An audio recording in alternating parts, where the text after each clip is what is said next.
نحمده ونصلي ونسلم على رسوله الكريم اما بعد فاعوذ بالله من الشيطان الرجيم بسم الله الرحمن الرحيم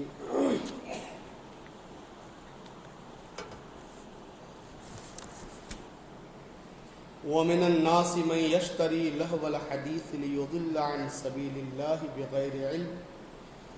بغير علم ويتخذها هزوا أولئك لهم عذاب مهين صدق الله العظيم وبلغنا رسوله النبي الأمين الكريم ونحن على ما قال ربنا لمن الشاهدين والشاكرين والحمد لله رب العالمين۔ آئیے ہم آپ سب مل کر اپنے اور ساری کائنات کے مرکزی عقیدت ہم سب کے آقا و مولا حضور تاجدار مدینہ سرور قلب و سینہ سیاح لا مکان فخر دو جہاں سرور عالم نور مجسم جناب احمد مجتبی محمد مصطفیٰ ارواحنا فدا صلی اللہ تعالی علیہ وسلم کی بارگاہ بکس پناہ میں انتہائی خلوص و محبت و عقیدت و احترام کے ساتھ درود و سلام کا ہدیہ پیش کرنا۔ اللہم صلی علی سیدنا حبیبنا شفیعنا مولانا محمد معدن الجود والکرم منبع العلم والحلم والحکم وعلی آلہ واصحابہ وبارک وسلم صلاۃ و سلام علیک یا رسول اللہ صلی اللہ تعالی علیہ وسلم۔ اللہ تبارک و تعالی نے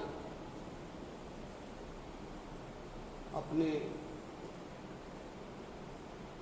لا ریب اور سچی کتاب میں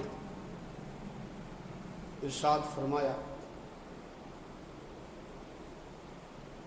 وَمِنَ النَّاسِ مَن يَشْتَرِي لَهْوَ الْحَدِيثِ لِيُضِلَّ عَن سَبِيلِ اللَّهِ بِغَيْرِ عِلْمٍ وَيَتَّخِذُهَا هُزُوًا أُولَئِكَ لَهُمْ عَذَابٌ مُهِينٌ۔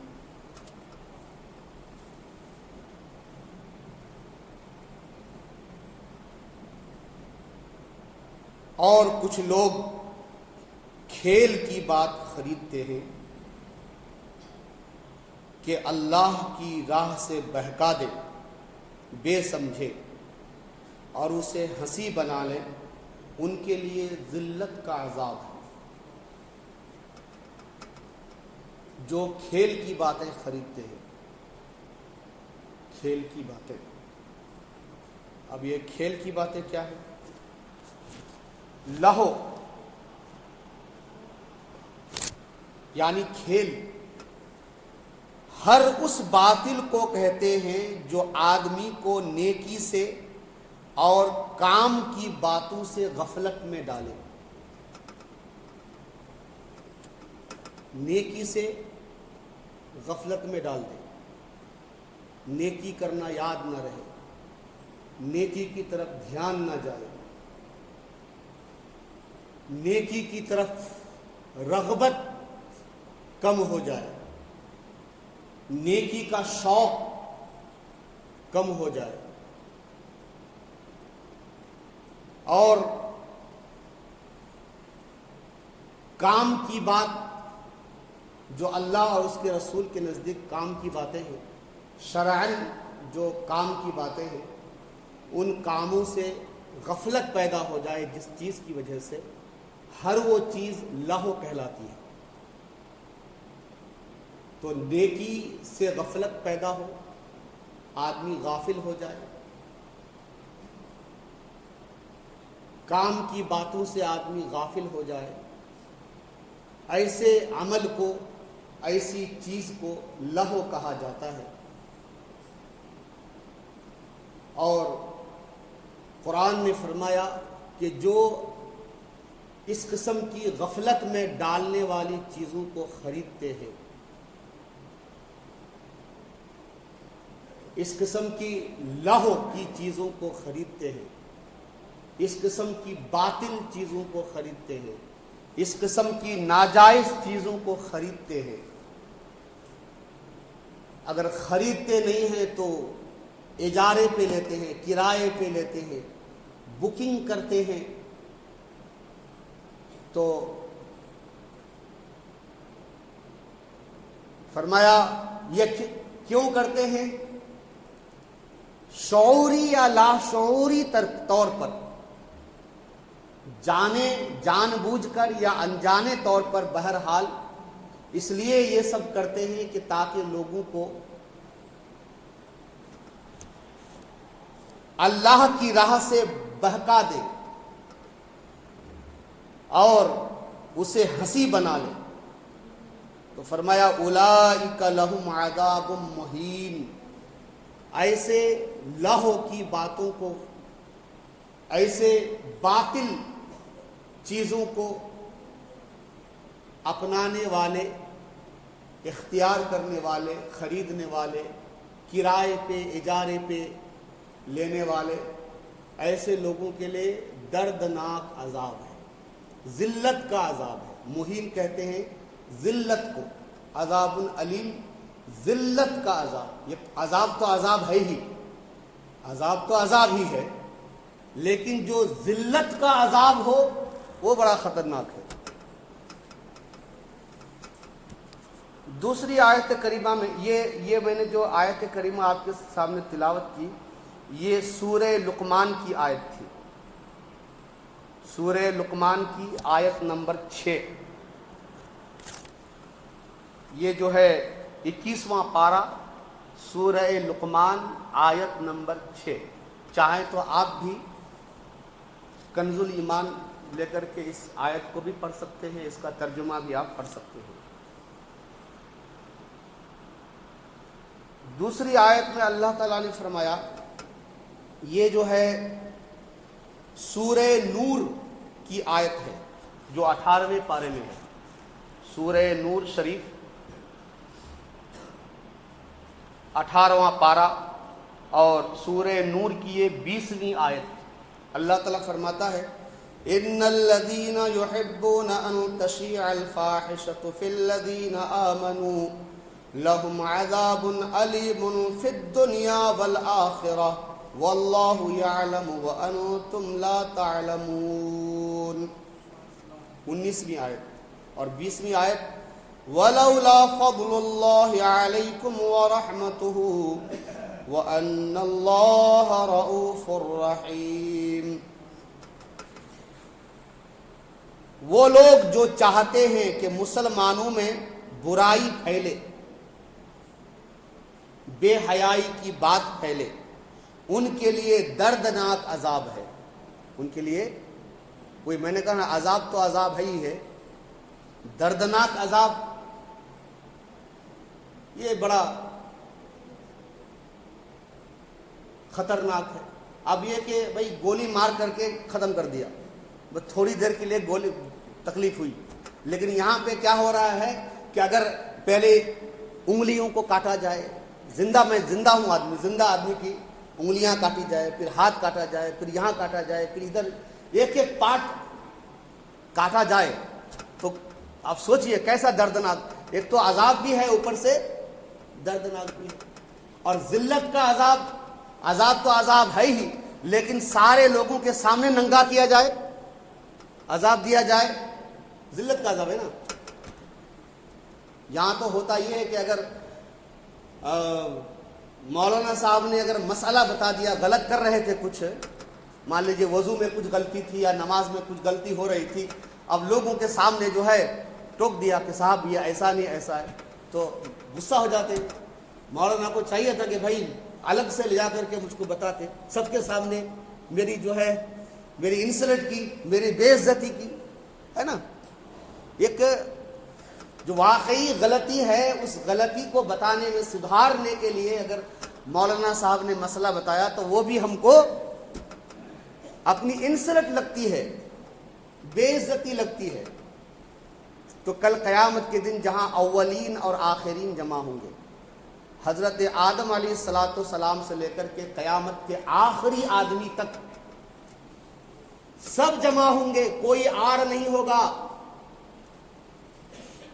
زمین ایک دم سپاٹ ہوگی، اور یہاں کا آدمی یہاں کا آدمی لاسٹ والے چھوڑ پر جو آدمی ہے اس کو ویسے ہی دیکھے گا جیسا کہ سامنے دیکھ رہا ہے. سمجھا؟ ایسا نہیں ہوگا کہ اتنے سارے کروڑوں اربوں خربوں آدمی ہوں گے. تقریباً ابھی 60 ارب کہتے ہیں کہ 8.5 ارب لوگ ہیں. تو ابھی اس وقت سے آدم علیہ السلام سے لے کر کے قیامت تک وہ اگر سارے انسانوں کو جمع کیا جائے تو خربوں نہیں کئی ہزار بلین لوگ ہوں گے. اب اگر ہم کو دیکھیں گے بھی تو وہ لاسٹ والا آدمی یہاں پہ ہم کو کیسے دیکھے گا؟ ایسا نہیں ہے، بلکہ ہر ایک آدمی دوسرے کو ویسا ہی دیکھے گا جیسا کہ بالکل سامنے سے دیکھتا ہے. ہاں تو عذاب ہے ہی. سب کے سامنے اگر عذاب دیا جائے تو یہ ذلت کا عذاب ہے. ذلیل بھی ہوگا اور عذاب بھی دیا جائے گا. پہلی آیت میں فرمایا لہم عذاب مہین، ان کے لیے ذلت کا عذاب ہے. جو کھیل کود کی باتیں خریدتے ہیں، جو لہو الحدیث خریدتے ہیں تاکہ لوگوں کو اللہ کی راہ سے بہکائیں، اللہ کی راہ کو ہنسی کھیل بنا لیں، ایسے لوگوں کے لیے ذلت کا عذاب ہے. سارے اولین و آخرین کے سامنے اسے عذاب دیا جائے گا. اور اس آیت میں فرمایا کہ جو لوگ یہ پسند کرتے ہیں، یہ چاہتے ہیں کہ لوگوں میں، مسلمانوں میں برائی پھیلے، بے حیائی کی بات پھیلے، فرمایا لہم عذاب علیم، ان کے لیے دردناک عذاب ہے. ان کے لیے دردناک عذاب ہے. ہر عذاب ہے، لیکن دردناک عذاب. کوئی میں نے ایک مثال دی نا، پہلے میری انگلیوں کے ناخن نکالے گئے. ہوتا ہے آج جب پولیس والے جب انٹروگیشن کرتے ہیں کسی سے، اور جب ان کا پولیس والوں کا ٹارچر بڑا مشہور ہے، ان کا ایک ٹارچر روم ہی ہوتا ہے. ابھی ان ظالموں نے جو ہے، ظالم یہودیوں نے جو مسلمان قیدی تھے اسرائیل کی جیلوں میں، وہ خبروں میں سنا کہ ان کو کس طرح سے تکالیف دی گئی، ان کے ناخن اکھاڑے گئے. گوانتانامو بے جیل بڑا مشہور جیل ہے، سب سے اذیت ناک. 9/11 کے بعد یہ جیل جو ہے بڑا چرچے میں آیا. کیسے کیسے ان پہ کتے چھوڑے جاتے تھے قیدیوں پہ، اور یہ کوئی غیر مسلم، سب مسلمانوں پر یہ سب ظلم کیا گیا. کرنٹ پر پیشاب کروایا جاتا تھا. وہ بہت پھر لمبا ہو جائے گا، میں اس کو چھوڑتا ہوں.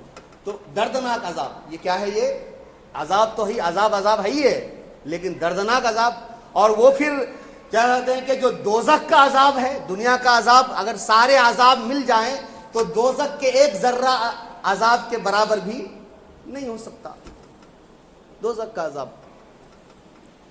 اور فرمایا جو لوگ یہ چاہتے ہیں کہ مسلمانوں کے اندر برائی پھیلے، بے حیائی کی بات پھیلے، لہم عذاب علیم، ان کے لیے دردناک عذاب ہے.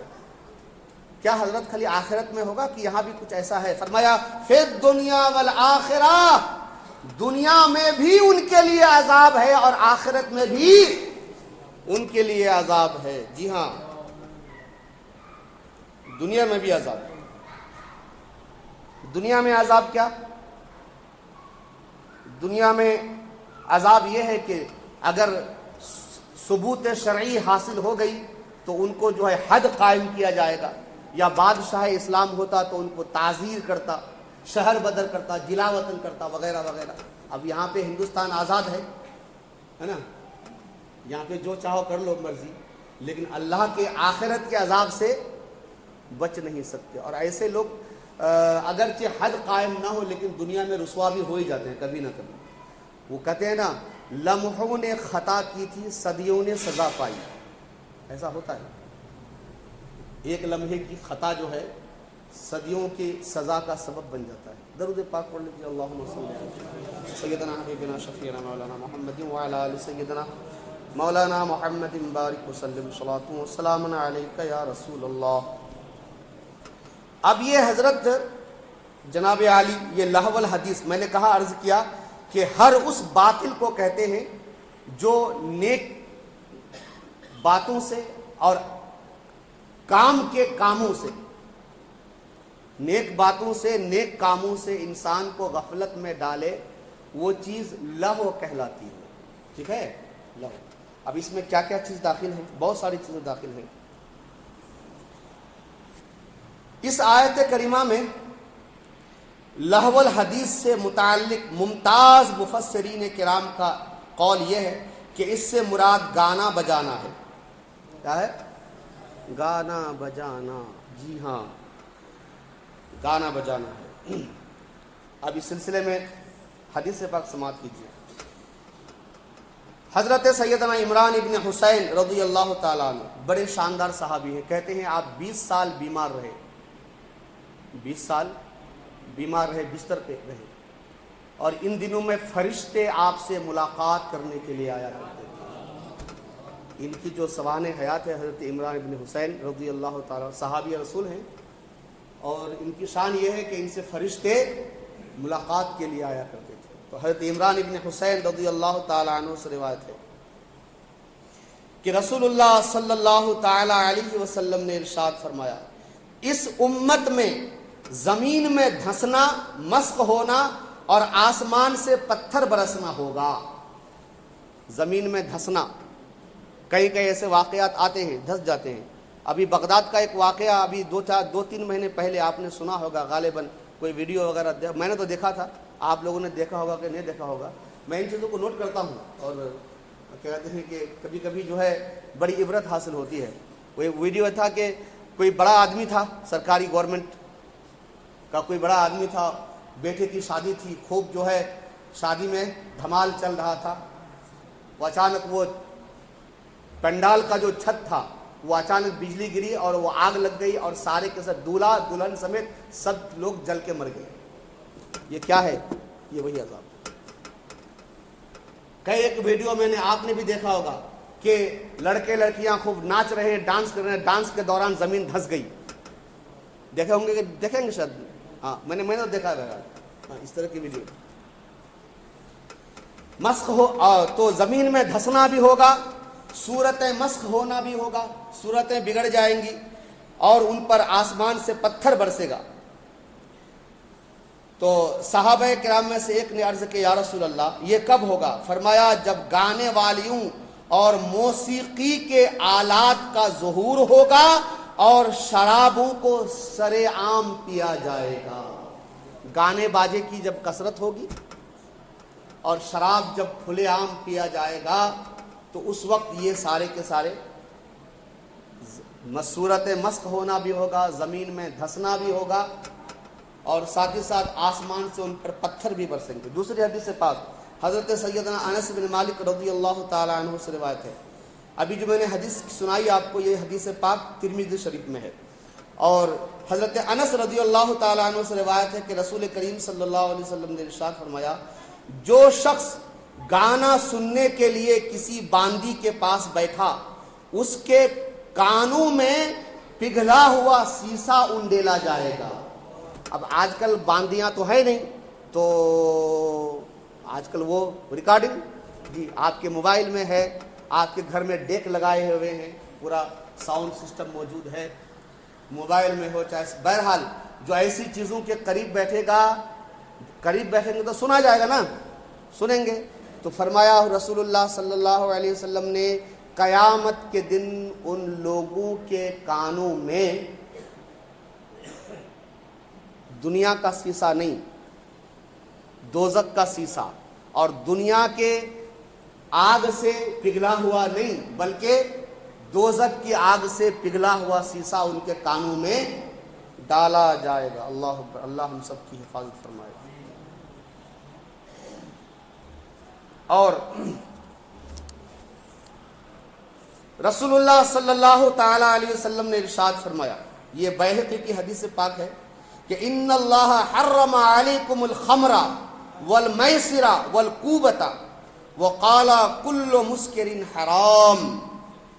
رسول اللہ صلی اللہ علیہ وسلم نے ارشاد فرمایا، اللہ تعالیٰ نے تم پر شراب، جوا اور ڈھول کو حرام کیا ہے. یہاں سیدھا سیدھا ڈھول، کوبتن کا لفظ آیا ہے، کوبا میں ڈھول، سیدھا سیدھا ہے، سیدھا سیدھا لفظ ہے. ڈھول کو حرام کیا ہے. اور حضور نے ارشاد فرمایا ہر نشے والی چیز حرام ہے، ہر نشے والی چیز حرام ہے. ایک اور حدیث پاک سن لیجیے پہلے. مسند بزار کی یہ حدیث پاک ہے. رسول اللہ صلی اللہ علیہ وسلم نے ارشاد فرمایا صوتان ملعونان فی الدنیا والآخرہ، مزمار عند نعمت ورنۃ عند مصیبت. فرماتے ہیں کہ دو آوازیں دنیا اور آخرت میں ملعون ہیں. دنیا میں بھی ملعون ہے، آخرت میں بھی ملعون ہے. ایک نعمت کے وقت باجے کی آواز، خوشی کے وقت باجے کی آواز، اور پریشانی کے وقت رونے کی آواز. نعمت کے وقت باجے کی آواز ملعون ہے، دنیا میں بھی اور آخرت میں بھی.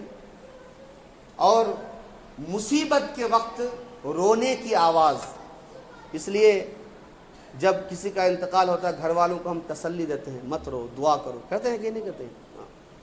تو مصیبت کے وقت رونے کی آواز. مطلقاً رونا منع نہیں ہے، وہ گلا پھاڑ کر کے، گریبان چاک کر کے، بال نوچ کر کے، نوحہ کے ٹائپ میں رونا، یہ ناجائز و حرام ہے. تو یہ آواز بھی جو دنیا میں بھی ملعون ہے اور آخرت میں بھی ملعون ہے. اور ابو داؤد شریف کی حدیث پاک ہے الغناء ينبت النفاق فی القلب کما ينبت الماء الزرع. کہ گانا دل میں اس طرح نفاق پیدا کرتا ہے جیسا کہ پانی کھیتی کو اگاتا ہے. پانی سے سبزہ اگتا ہے نا. ابھی آپ کہتے ہیں کہ جب فروری مارچ کا مہینہ ہوگا ہر طرف سوکھا سوکھا، کوئی گھاس پھوس کچھ نہیں. لیکن جب بہار کا موسم آتا ہے، بارش ہوتی ہے تو کیا ہریالی ہریالی ہوتی ہے کہ نہیں؟ تو جس طرح سے پانی سے گھاس، کھیتیاں، ہریالیاں اگتی ہیں، ویسے ہی گانے سے دل کے اندر نفاق پیدا ہوتا ہے. اور نفاق جانتے ہیں کیا ہے؟ اللہ ہم سب کو نفاق سے بچائے. منافقین، نفاق والے کو منافق کہا جاتا ہے. اور منافقین کے بارے میں قرآن پاک میں اللہ نے ارشاد فرمایا ان المنافقین فی الدرک الاسفل من النار. منافقین دوزخ کے سب سے نچلے گڑھے میں ہوں گے. دوزخ کے سب سے نچلے گڑھے میں ہوں گے. دوزخ تو دوزخ ہی ہے، اوپر بھی عذاب ہے، نیچے بھی عذاب ہے، لیکن نیچے سب سے خطرناک قسم کا عذاب، سب سے ہلکا عذاب. حدیث پاک میں مسلم بخاری کی حدیث پاک، جب رسول اللہ صلی اللہ علیہ وسلم سے حضرت عباس نے عرض کیا یا رسول اللہ، آپ کے چچا ابو طالب نے آپ کی بڑی خدمتیں کی، ان کے مرنے کے بعد آپ انہیں کہاں پاتے ہیں؟ تو حضور نے فرمایا میں نے انہیں دوزخ کے نچلے گڑھے میں پایا تو ان کو ہاتھ سے کھینچ کر کے نکال دیا اور سب سے اوپر کر دیا. اب ان کے پاؤں میں آگ کی جوتیاں پہنا دی گئی ہیں جس سے ان کا دماغ کھولتا رہتا ہے. بخاری مسلم کی حدیث سے پاک، صحیح ہے ان کی حدیث سے پاک. تو جب سب سے اوپر کے عذاب کا یہ عالم، خالی پورا عذاب وہ بھی نہیں، خالی جوتیاں پہنا دی گئی آگ کی، اس سے ان کا دماغ کھولتا رہتا ہے.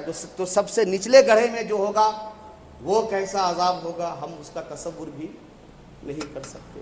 اللہ اللہ.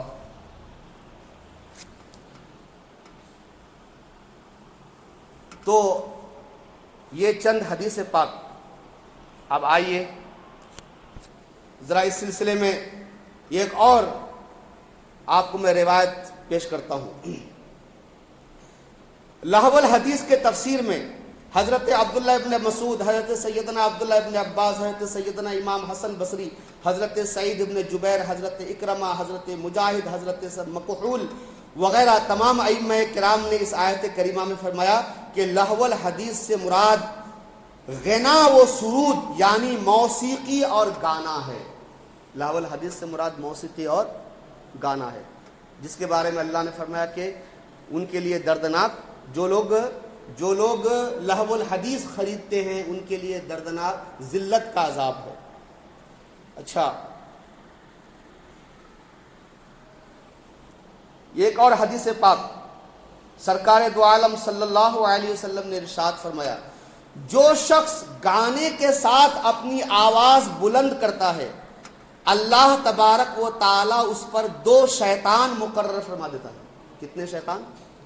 2 شیطان مقرر فرما دیتا ہے۔ ان میں سے ایک شیطان ایک کاندھے پر اور دوسرا شیطان دوسرے کاندھے پر ہوتا ہے، اور وہ دونوں شیطان اپنے پاؤں سے اسے مارتے پیٹتے رہتے ہیں یہاں تک کہ وہ خاموش نہ ہو جائے۔ اس کو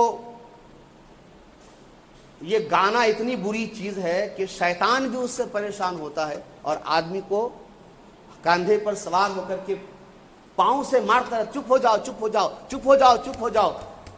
لیکن مطلب یہ گانے کی آواز سے شیطان بھی پریشان ہوتا ہے۔ ایسا اگر مسلمان پریشان نہ ہو تو سوچنے والی بات ہے۔ حضرت سیدنا ضحاک رضی اللہ تعالی عنہ سے روایت ہے، گانا دل کو خراب اور اللہ تبارک و تعالی کو ناراض کرنے والا ہے۔ دل کو خراب کرنے والا، دو نقصان گانے کے، 2 نقصان۔ ایک نقصان یہ کہ دل خراب ہوتا ہے، اور دوسرا نقصان یہ کہ اللہ تعالی ناراض ہوتا ہے۔ اور ابھی آپ نے وہ حدیث پاک سنی کہ جو گانے والے کے پاس بیٹھے کل قیامت کے دن اس کے کانوں میں پگھلا ہوا سیسا ڈال دیا جائے گا۔ اللہ اکبر۔ اور گانے ہم لوگ سمجھتے نہیں ہیں، کچھ گانے ایسے ہیں یہ ہم لوگوں کو کافر بنانے کے سارے سامان کر چکے ہیں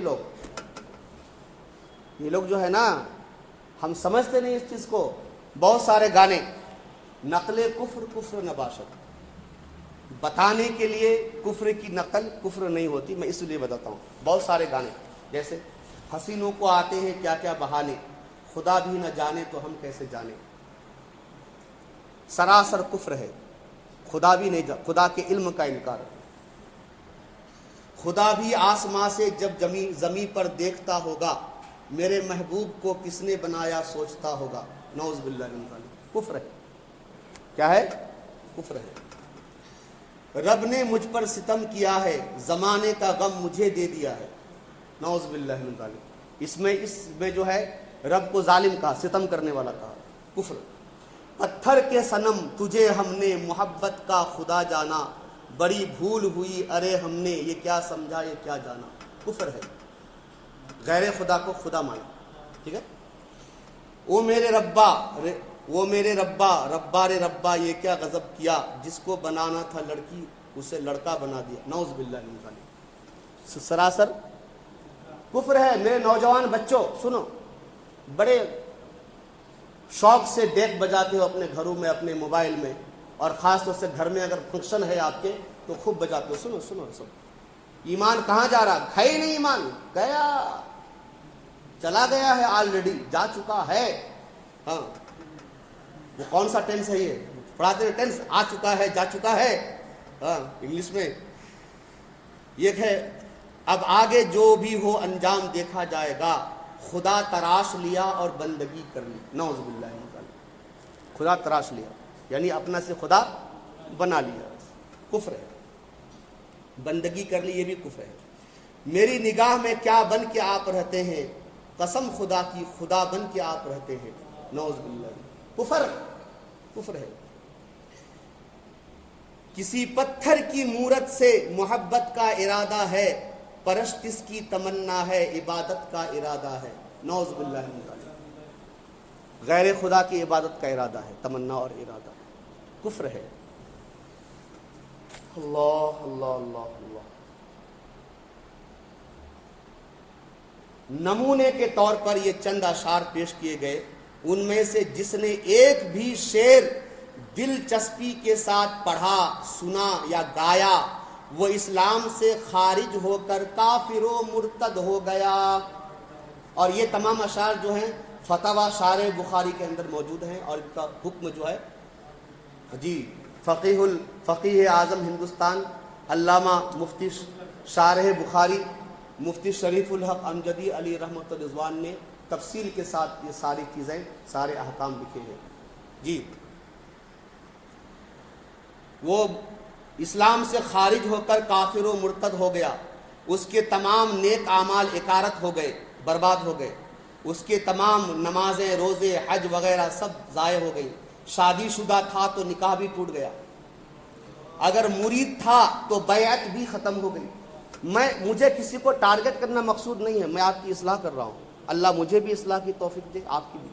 میں کسی کو آپ ہرگز نہ سمجھیں، قسم خدا کی میں واللہ باللہ تاللہ قسم کھا کے کہتا ہوں، یہاں پہ منبر رسول پہ میں کھڑا ہوں، مسجد میں کھڑا ہوں، میں قسم کھا کے کہتا ہوں کہ مجھے کسی خاص آدمی پر کوئی ٹارگٹ میرا مقصود ہرگز نہیں ہے. مجھے اپنے مسلمان بھائیوں کی اصلاح مقصود ہے. جی آپ میں سے کوئی بھی اپنے اوپر ہرگز نہ لیں، میں پہلے کہہ دے رہا ہوں.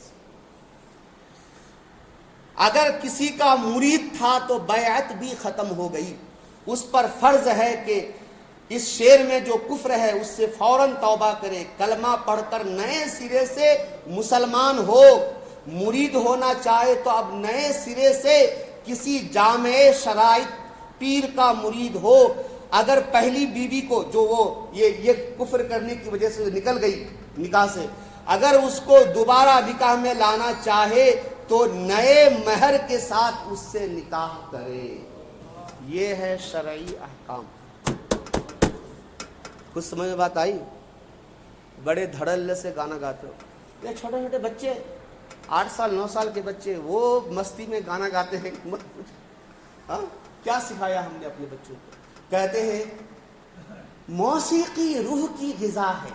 ہائے ہائے، میوزک روح کی غذا ہے کتے. لا حول ولا قوت. قرآن فرماتا ہے الا بذکر اللہ تطمئن القلوب. سن لو، اللہ کے ذکر سے دلوں کو چین ملتا ہے. روح کی غذا اللہ کا ذکر ہے، موسیقی اور میوزک نہیں ہے. تو آپ کے حضرت ایسا کائی کو ہوتا ہے؟ تمہیں واز کرتے رہتے ہیں، بیان کرتے رہتے ہیں، اور کچھ لوگ جو ہے ایسے اونگتے رہتے ہیں. لیکن سینما گھر میں یا ٹی وی کے سامنے کوئی سیریل کوئی فلم دیکھتے ہوئے تو نیند نہیں آتی. موبائل پہ گھنٹوں گھنٹے دیکھتے رہتے ہیں، نیند کئی کو نہیں آتی.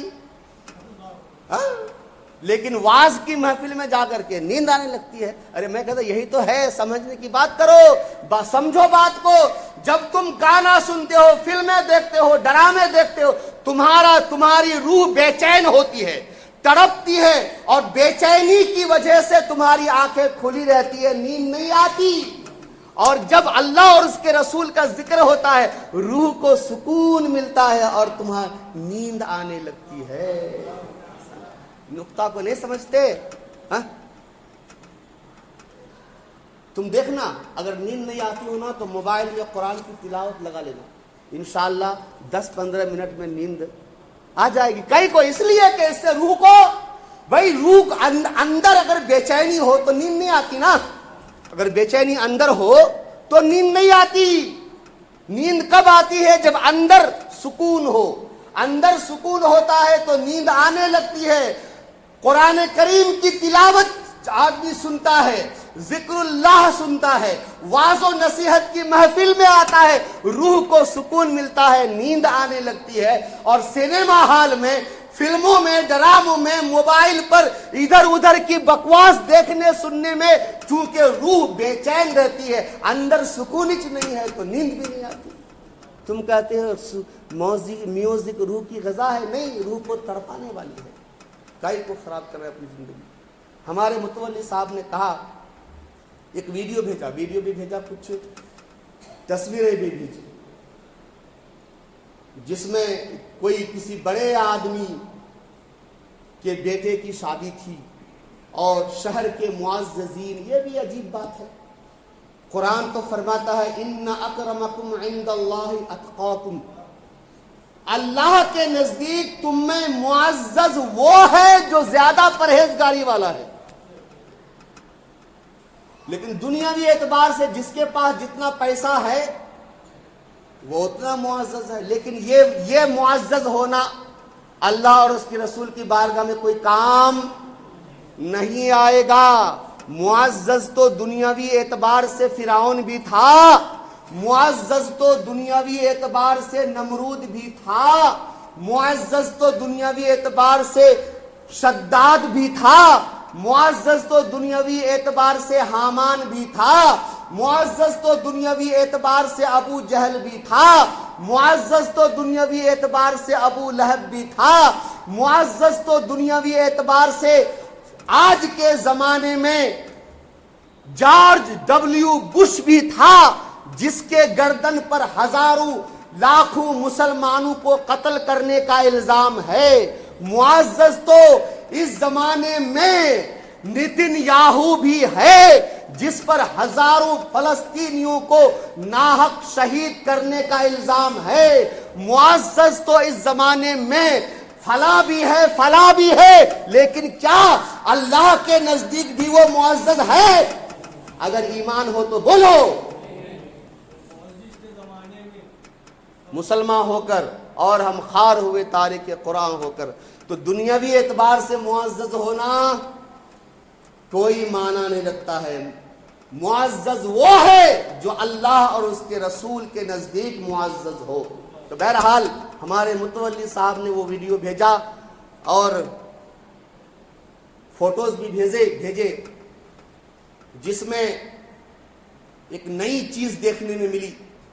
جیسے غیر مسلموں میں ہوتا ہے دولہا ولیمہ کی شاید ولیمہ کا وہ یہ تھا, دولہا ہے اور بے حجاب دلہن بازو میں ہے. اب شاید دلہن کی رشتہ دار عورتیں ہیں نہ کیا ہے, اور لوگ مبارکباد دینے والے آتے ہیں, پھول کا گلدستہ پیش کرتے ہیں, کوئی جو ہے گلے مل رہا ہے تو کوئی ہاتھ ہینڈ شیک ہو رہا ہے. مجھے تو اب تک دیکھنے میں نہیں آیا تھا. ہمارے متولی صاحب نے فرمایا اس پر آپ فتویٰ لکھیے.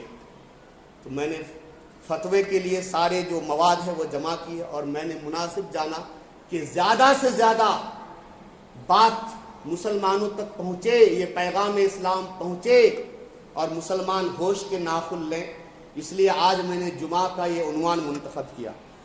میں ایک فتویٰ آپ کے فتویٰ جو ہے پورا تو نہیں پڑھ کے سناؤں گا, کچھ ان میں سے جو ہے تو ڈھول کی حرمت, ایک حدیث پاک میں نے آپ کو سنائی ابھی. اب میں اعلیٰ حضرت رضی اللہ تعالی عنہ نے کیا فرمایا, ہم مسلک اعلیٰ حضرت والے ہیں نا, بولو.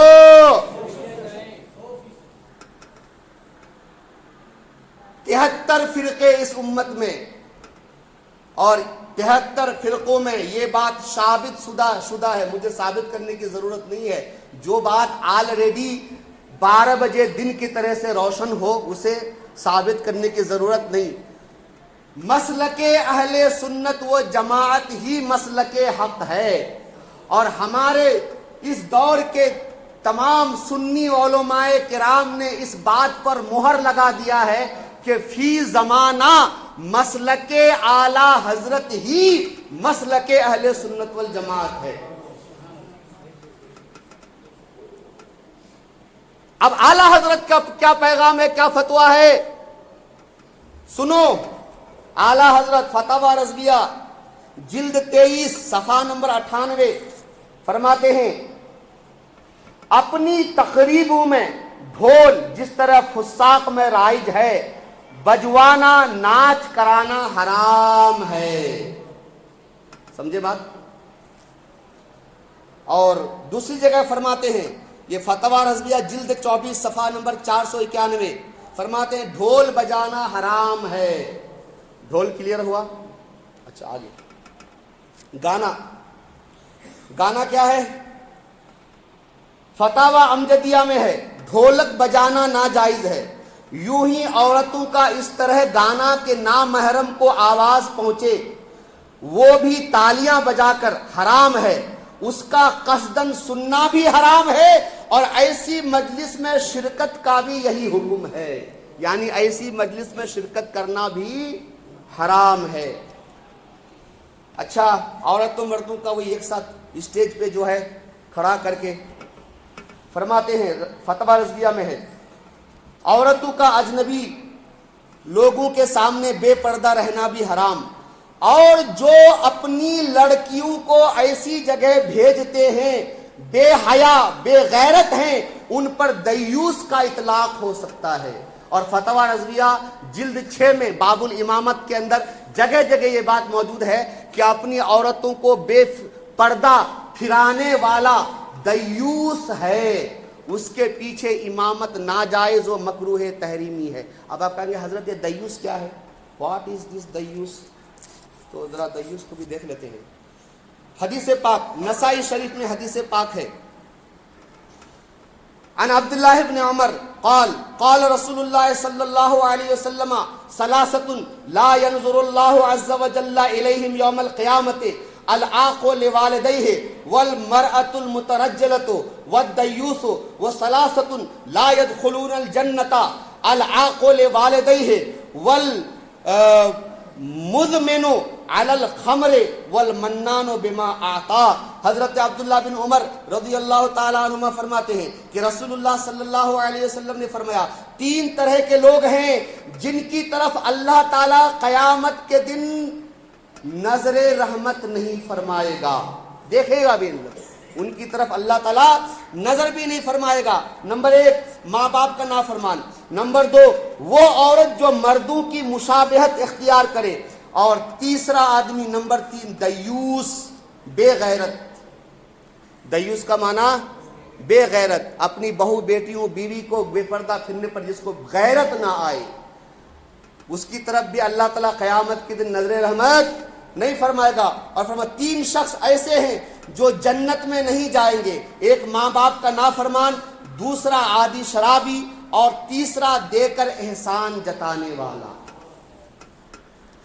میں آپ کو مسلک اعلیٰ حضرت پہنچا رہا ہوں، شریعت کا حکم پہنچا رہا ہوں، اور آتش بازی جو آج کل یہ بھی چل رہا ہے، آتش بازی، شادیوں میں منگنی، شادیوں میں تو آج کل منگنی میں بھی ہو رہا ہے، یہ بھی ناجائز و حرام اسی فتویٰ رضویہ میں موجود ہے۔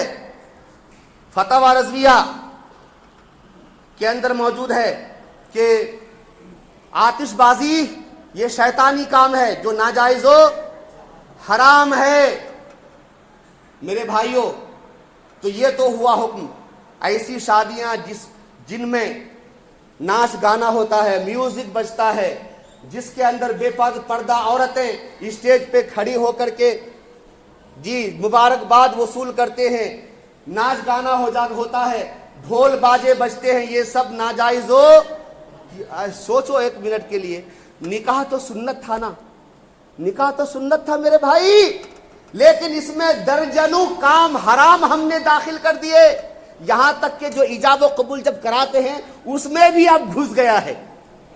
حضرت ذرا ایسے کیجئے، حضرت ذرا ویسے کیجئے، پین ایسے پکڑائیے، سمجھ رہے نا آپ، حضرت ذرا ایسے ہو جاؤ، وکیل صاحب ذرا آپ ایسے ہو جاؤ، اس کو بھی نہیں چھوڑے ہیں۔ وہ جو ایجاب و قبول تھا اس کو بھی ناجائز سے بچا کے نہیں رکھے ہیں۔ ولیمہ جو سنت ہے، سنت رسول ہے، اس ولیمے میں میوزک بج رہا ہے، یہ کر ناچا جا رہا ہے، پتہ نہیں کیا کیا کیے جا رہے ہیں۔ کچھ اسلامی تو رہنے دو یارو، ان حرام سے بچو۔ تمہارے رسول نے ایسا نہیں کیا، جو کرنا چاہیے وہ کرتے نہیں ہو یار۔ میں ابھی کچھ دنوں پہلے ایک فتویٰ لکھا ہوں، اور وہ فتویٰ وہ جو امام محمد رضا گروپ ہے ہمارے مسجد کا، اس میں نے وہ فتویٰ ڈالا ہے، مہر کتنا ہونا چاہیے۔ مہر یہ باجا کے لیے، میوزک کے لیے، ویڈیوگرافی کے لیے، ان سب کے لیے پیسہ ہوتا ہے۔ مہر ادا کرنے کی بات جب آتی 5,786، نہیں حضرت بہت زیادہ ہے، 2,000، اس میں بھی کم کراتے ہیں۔ ارے آج کے زمانے میں آپ کی جب شادی ہوئی تھی 1990 میں، 85 میں، 1970 میں آپ کی شادی ہوئی تھی، اس وقت 500 روپے کی کیا اہمیت تھی، اور آج اس 500 روپے کی کیا اہمیت ہے یہ بھی تو دیکھو نا یار. مہر زیادہ باندھنا, مہر جو ہونا چاہیے اس زمانے کے اعتبار سے وہ مہر نہیں دیتے ہو. کہتے ہو نہیں لڑکا کماتا نہیں ہے, اتنی حیثیت نہیں ہے, مہر دینے کے لیے حیثیت نہیں ہے, اور ویڈیوگرافی کروانے کے لیے اس کے لیے حیثیت ہے. گھوڑی 5,000 تو لیتے ہوں گے کم سے کم ایک گھوڑی, ایک 10,000. ارے 10,000 گھوڑی والے کو تھوڑی دور یہاں سے 10 قدم چلنے کے لیے 10,000 روپے دیتے ہو یار, اس کے لیے پیسہ ہوتا ہے. اور لڑکی اپنی بہو کو ایک مناسب مہر دینے کے لیے تم کو ساری غریبی یاد آ جاتی ہے. ساری غریبی خالی مہر دینے کے لیے یاد آتی ہے. ہمارے حضور صلی اللہ علیہ وسلم حدیث پاک میں پورا فتویٰ موجود ہے, آپ پڑھ سکتے ہیں, میں نے کئی حدیثیں اس کے اندر نقل کی. ہمارے حضور کی تمام بیویاں, تمام بیٹیوں کا مہر 500 درہم تھا. کتنا تھا؟ 500 درہم. آج کے زمانے میں 1 کے جی 866 گرام چاندی. 1 کے جی میں نے اس میں وہ بھی قیمت بھی نکالا ہے. آج کے زمانے 1,45,555 روپے یا ایسے ہو رہے ہیں. ارے کم سے کم یار مہر فاطمی تو مقرر کرو یار. یہ سب ناجائز خرچ کرنے کے لیے تم کو ساری غریبی یاد آتی ہے. اور مہر جو عورت کا حق ہے ہونا چاہیے, مہر فاطمی ہونا چاہیے, مستحب ہے, اچھا عمل ہے, اس کو کرنے کے لیے تمہیں غریبی یاد آ جاتی ہے. یہ کیا ہے؟ اس کی اصلاح کرو یارو, اس کی اصلاح کرو. یہ ناجائز کام چھوڑو. اور سنو, شادی میں شرکت, ابھی لمبا ہو جائے گا, ایسی شادی میں شرکت کرنا کیسا ہے؟ اگر عالم ہے اور جانتا ہے کہ اگر اس کے جانے سے یہ برائیاں رک جائیں گی تو پھر عالم کو شرکت کرنا ضروری ہے. اور اگر یہ جانتا ہے کہ نہیں جانے سے اثر پڑے گا اور برائی رک جائے گی تو نہ جانا فرض ہے. اور عام لوگوں کے لیے اگر معلوم ہے کہ وہاں پہ برائیاں ہو رہی ہیں, ڈھول ہو رہے ہیں, باجے ہو رہے ہیں اور موسیقی چل رہی ہے, اور آپ کے جانے نہ جانے سے کوئی فرق نہیں پڑتا, تو ایسی شادیوں میں شرکت کرنا ہی جائز نہیں ہے. میرا یہ پیغام پہنچا دو, ہبلی کے تمام لوگوں کو پہنچا دو, ہبلی کے تمام مسجدوں کے اراکین جماعت کو پہنچا دو. یہ میں اپنا پیغام نہیں, رسول اللہ کے دین کا پیغام آپ تک پہنچا رہا. اللہ توفیق دے.